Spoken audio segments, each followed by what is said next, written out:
Today we can start with the ureter. So kidney is over. Then today we can study the ureter. So this is ureter. So here comes our kidney. This is the kidney, and this white color portion. This is the ureter. You can see it is coming down and down and down and coming towards our urinary bladder. This is the urinary bladder, and here we can see this long tube, which connects kidney with the urinary bladder. So this is our ureter. It's a muscular tube. It's a elongated muscular tube which connects kidney with the urinary bladder. So it carries urine from kidney. It carries urine from kidney, and urine will be deposited in the urinary bladder by the ureter. So through the ureter, the urine passes and it will reach the urinary bladder. And this is the ureter. And here we can see it has a length of about 25 centimeter. It is 25 centimeter length, and width, it has only a width of about 3 millimeter. So it is a narrow muscular tube, and the lumen, has a lumen of about 3 millimeter. So the inside cavity will be only 3 millimeter in diameter.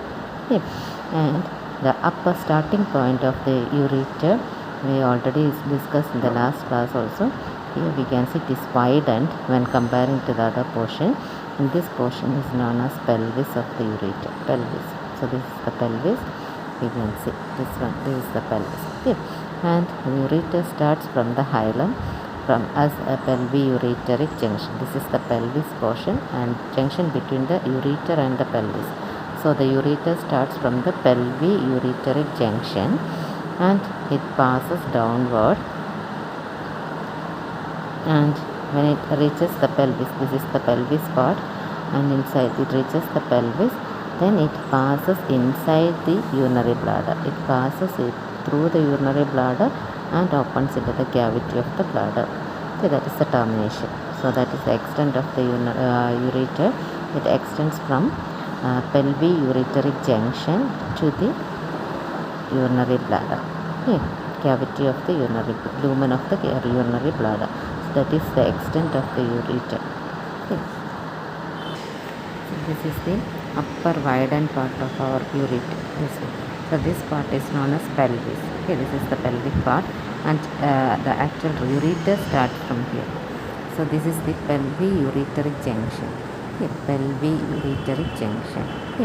So this is the pelvis, this widened part of the upper end of the ureter. So from here onwards we can see the proper ureter.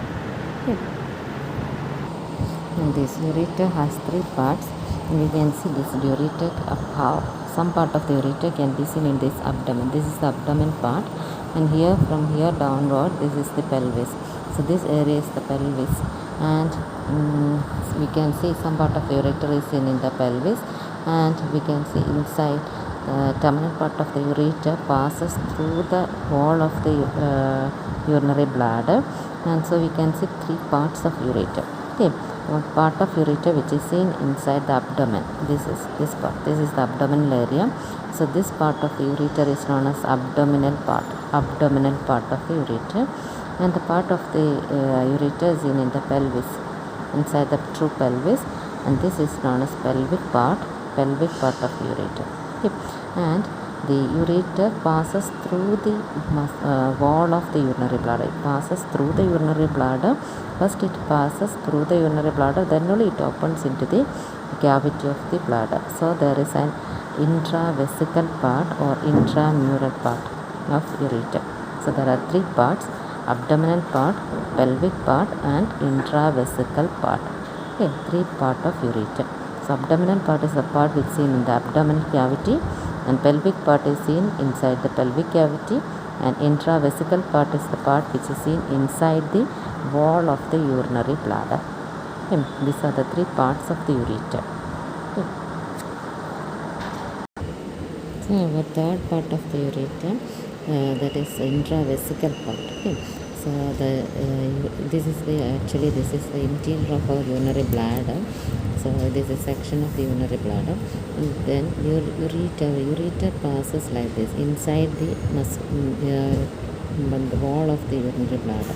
So it passes like this, and here we can see this is the opening of the ureter. Okay, so before that it passes through the wall of the urinary bladder obliquely upward, downward. Okay, then this part of the ureter, which can be seen within the wall of the urinary bladder, so that is the intramural part or intravesical part. Okay, so this is the intravesical part, and here we can see this opening of the ureter. So on either side we can see opening of ureter. So before opens into the urinary bladder, it passes through the wall of the urinary bladder. So that is the intravesical part of the ureter. Okay. And this ureter, it is not the tube is not uniform thickness. Okay. In some regions we can see the tube become narrow. Okay, they are known as constrictions of the ureter. Constrictions, same thickness, it is not of same thickness, and the diameter of the thickness will vary. Okay, we already told it is 3 millimeter in diameter. Okay, but in some places we can see it become reduced and it is below the 3 millimeter in diameter. So that junctions we will call it as constrictions of the ureter. Constrictions. Here we can see some regions where normal constrictions can be seen in the ureter. So first one we can see this is the kidney, and here we can see this is the pelvis. Okay, and the junction between the pelvis and the ureter. So this is the first constriction. This is also the starting point of ureter, and this is known as pelvi-ureteric junction. Pelvi-ureteric junction. So this is the first region where we can see the lumen or the cavity of the ureter become narrow.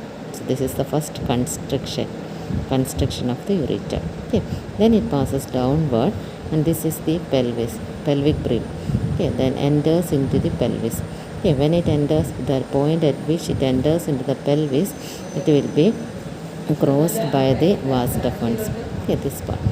So this portion also, at the pelvic brim also, we can see the cavity become narrow at the pelvic brim. That is the second constriction. Okay. Second constriction. Then when it passes through the pelvis, then before entering into the urinary bladder, we can see it is another constriction can be seen, at which it is crossed by the vas deferens and the vas deferens in males and broad ligament in females. Okay, both these structures, in males vas deferens and in females broad ligament will cross the ureter. Okay, and this point also we can see the lumen become narrow.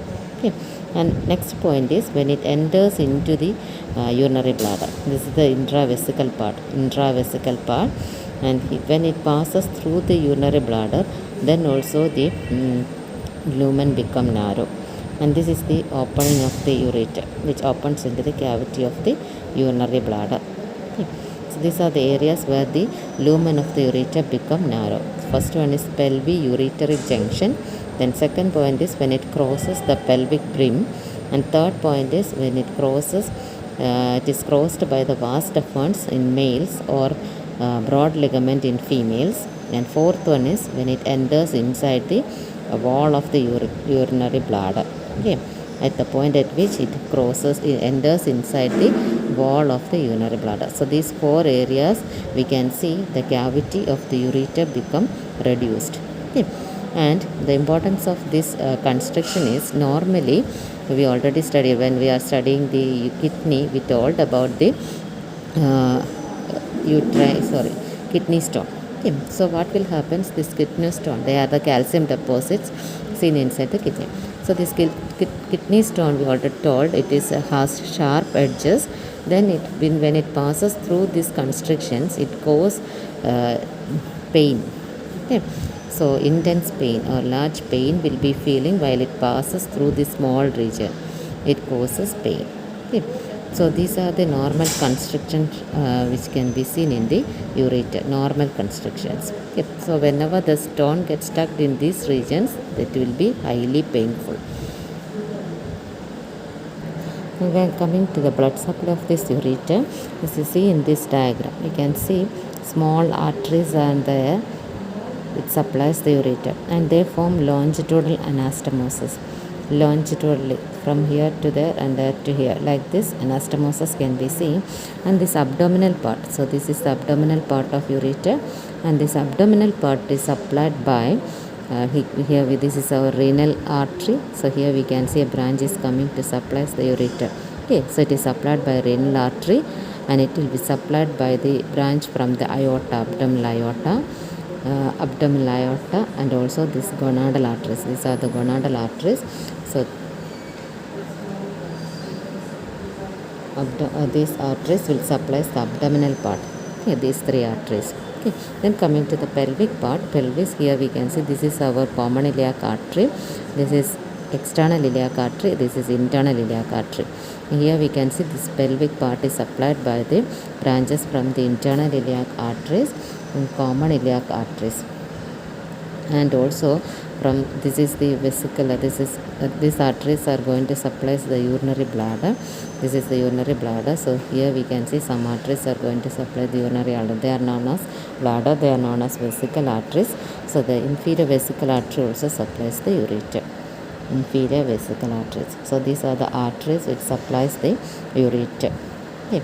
Inferior vesical arteries and uterine arteries in the case of females. If it is a females, uterine artery also supplies the ureter. So these are the arteries which supplies the ureter.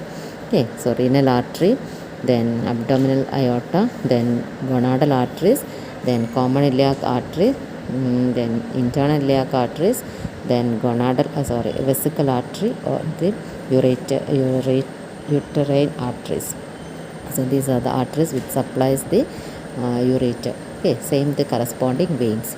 Veins will be the same. Corresponding veins: renal vein, gonadal veins, then from inferior vena cava, then internal iliac veins.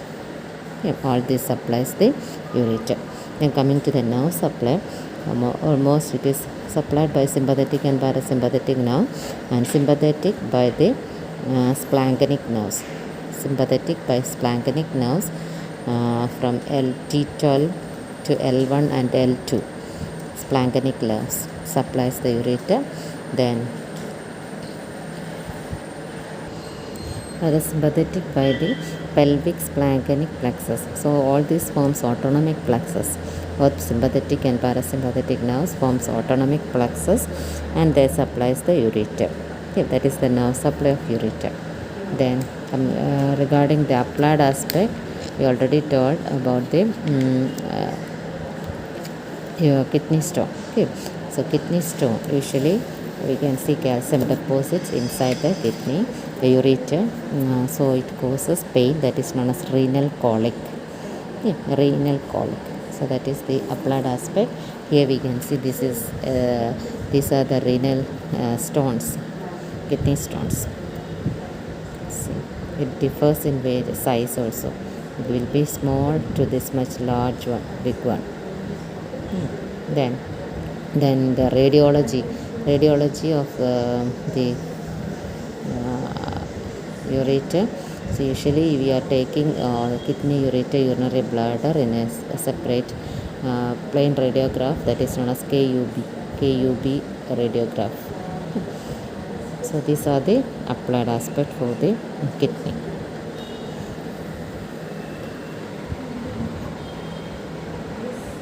That's all about the ureter.